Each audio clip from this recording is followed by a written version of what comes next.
Yeah, so today's day 1 ng klase. Sama-sama kami ng dalawa kong anak. Yung dalawa kong anak ay magbabayad lessons and I decided na mag-take ng class. So while waiting for them, magamit ko yung, hindi naman ako matambay doon, no? Magamit ko yung oras ko. And at the same time, gusto ko rin matuto ng bagong instrument. So, lamit ko na yung professor. Sobrang bata niya. Mas bata pa siya sa akin. Siguro mga 18 to 20 years old lang siya. But he's good. Magaling siya mag-saxophone. And may dalawa akong classmates. Ang babata pa. And I think mga 6 or 7 or 8 years old lang sila. Bata pa. They're starting out really young. Anyone can learn, di ba? I was supposed to rent a saxophone. But ang sabi sa akin, they overbook. So,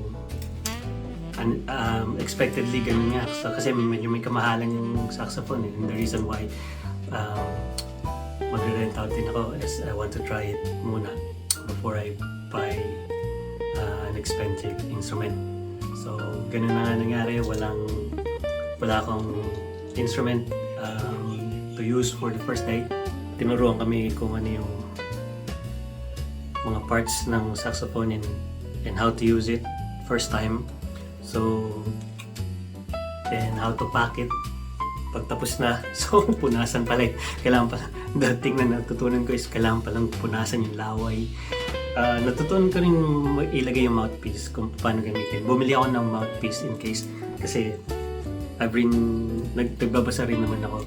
So, bumili ako ng mouthpiece ko because ayaw akong gumamit ng used, diba? Kasi nga, laway.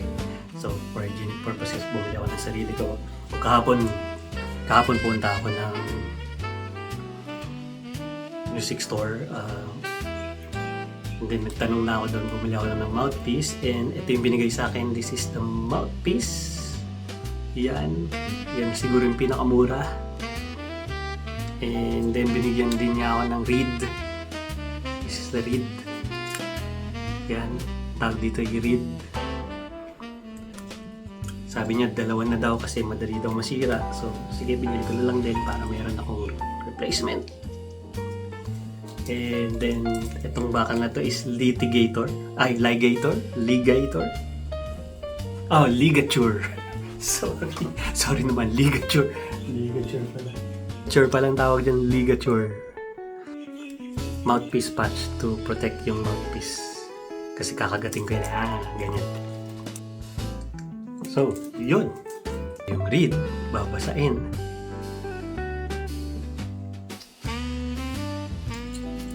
And then ipapatong dito sa mouthpiece.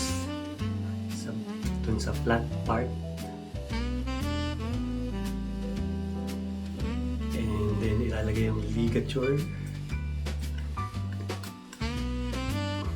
Ay, napupunit nga. Ayan, punit na. Kaya pala, madali lang mapunit.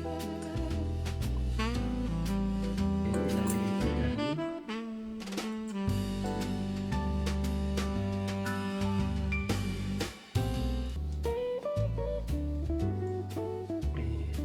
Ipitan natin. Para i-secure yung reed. Secure na. Ayan. Ayos na. Wala nga lang ako saxophone, so magtiyaga muna ako dito.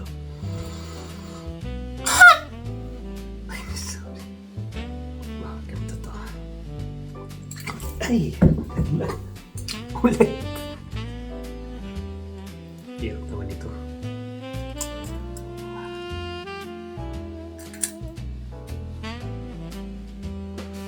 Sabi sa akin nung nagtitinda kahapon sa music store na for beginners daw laging napasira to kaya binigyan niya ako ng dalawa. Ganyan yata yun yung tayo dyan. This one. Yan. Ganyan yan. And then, sabi niya, ang unang tinuro niya is paglagay ng daliri, ilagay sa labi. Hanggang kagagay. Ganyan daw kung paano isubo ang mouthpiece.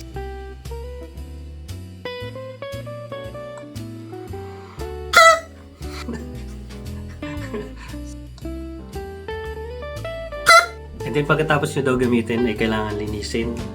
So dahil may laway yan, tanggalin natin ulit.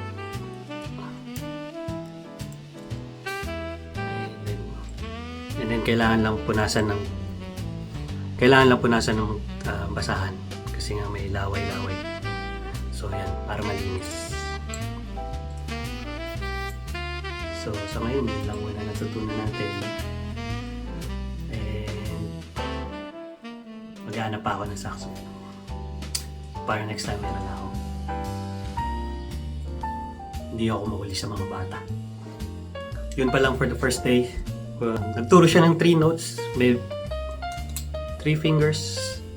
I was only watching kasi wala nga ako instrument. Okay. Hopefully, makahanap tayo ng mag-rent or I will buy a used one sa marketplace. Hopefully, bukas makakuha tayo. So I can practice a bit. Kasi nagturo siya ng 3 notes or 4 open and then 3 fingers yung ginamit kanina. And then, hopefully, pag na-practice ko yun, next week matutugtog ko na yung Meriada di Jalap.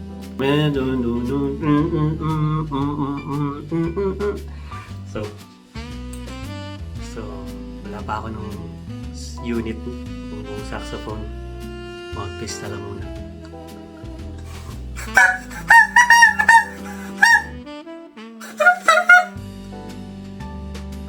So, yan. This is the first day of my journey para matugtog natin yung Through the Fire na kantang yan.